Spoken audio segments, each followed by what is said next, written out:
En Louisiane, 4 personnes ont été tuées par balle le 4 juillet, un moment où les gens se rassemblent pour célébrer l'indépendance des États-Unis. La veille, à Philadelphie, 5 autres personnes ont également été abattues.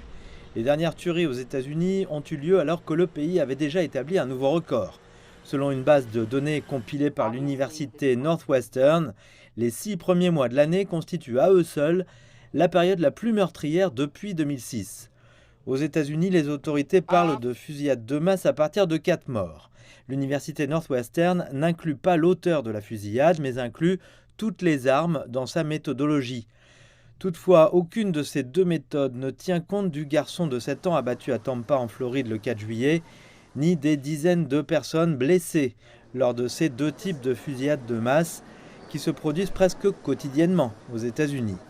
L'administration Biden a promulgué une législation sur le contrôle des armes à feu à la suite de 2 des plus grands massacres de mémoire récente, lorsque 19 élèves d'une école primaire et 2 enseignants avaient été abattus au Texas.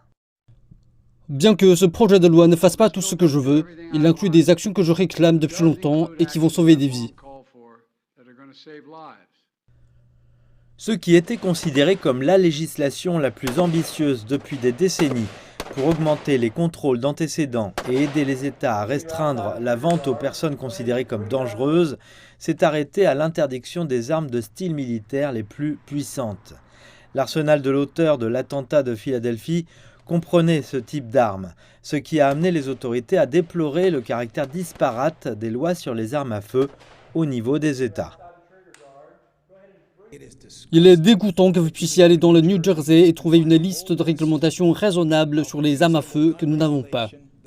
Que vous puissiez aller dans le Delaware et qu'il y ait une liste presque aussi longue de législation raisonnable sur les armes à feu que nous n'avons pas. Certaines de ces lois auraient pu faire la différence ici.